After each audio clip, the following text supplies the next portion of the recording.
and welcome to this video going over lesson 2.5, solving literal equations for a variable. To start, we have some vocabulary.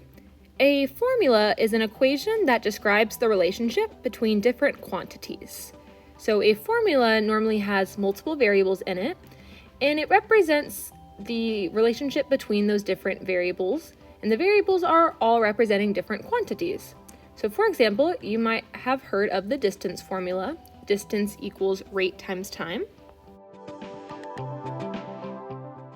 So this formula shows the relationship between distance, rate, and time. Distance is equal to the rate times the time. And so that's one example of a formula.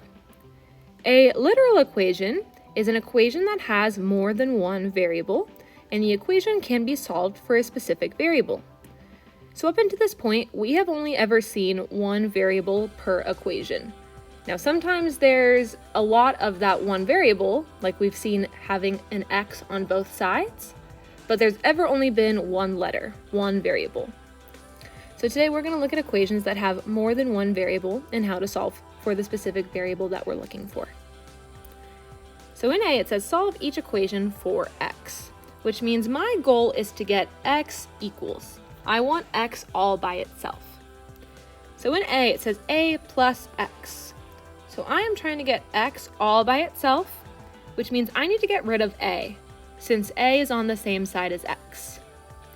Now I solve this just like I solve a regular equation, even though we're working with variables instead of numbers. So since a and x are being added together, the opposite of addition is subtraction, and so I'm going to subtract a to either side. This gets rid of the a on the left, leaving me with x equals, which was what I was looking for. And on the right, normally this is where we would subtract the number to either side, but since y and a are not like terms, all I'm going to do is write them next to each other, y minus a. Since they're not like terms, I can't actually combine them, and so the best I can do is just write out y minus a. And there I have solved the literal equation for x. I have x all by itself, and x equals y minus a. Let's try this again in B. Once again, I'm trying to get x all by itself, so I need to get rid of b, since it's on the same side as x. B and x are being multiplied together. I can see that because they're written right next to each other, and the opposite of multiplication is division. So I need to divide by b to both sides in order to get rid of the b on the left. Now all I have is x equals, and once again d and b are not like terms, so I can just write this as d divided by b. Let's try this again. In C, I have a lot more going on the x side. Think about when we solve equations that look like this. 2x plus 1 equals 5. If I wanted to get x by itself, I always start with what's not attached to the x. So in this case, I would move the 1 first. So looking back at our literal equation, if I ask myself what's not attached to x, that would be the plus 3.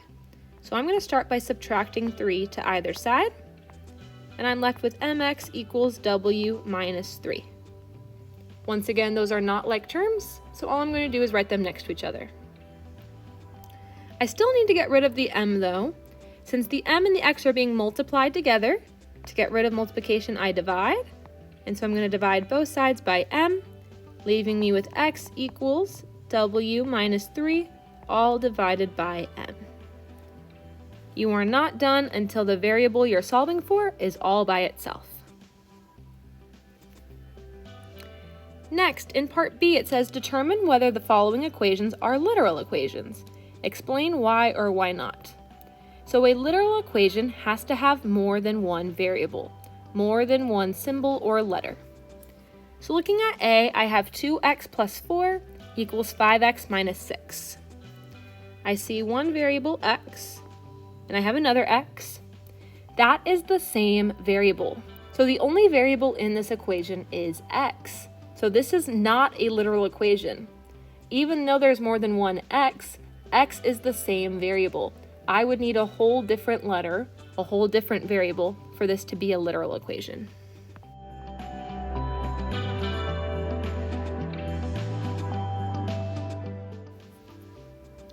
Looking at b, I have 3z minus 4y equals 10y. In this equation, I have two different variables, z and y. Since I have two different variables, this is a literal equation.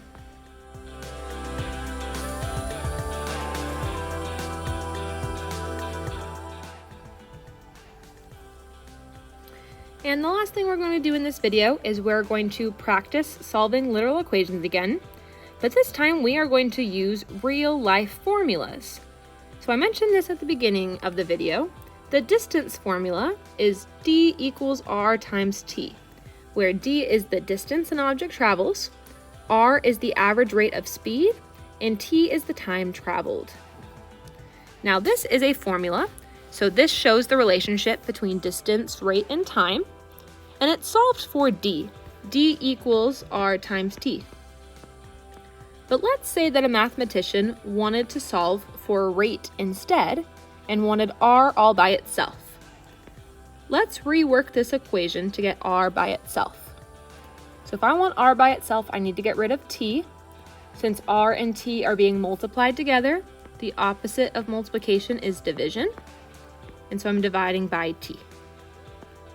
And then I get r equals d divided by t. And so I just rewrote the distance formula in terms of solving for rate. So if I knew the distance and the time, I would just divide the two to get the rate. Another real-world formula that is very common is the pressure formula.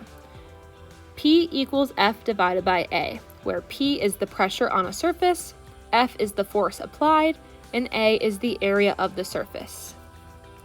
Now right now it's solved for P. P equals F divided by A.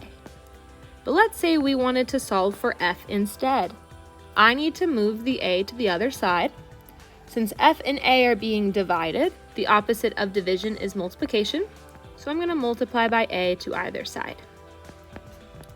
And then I get F all by itself is equal to P times A.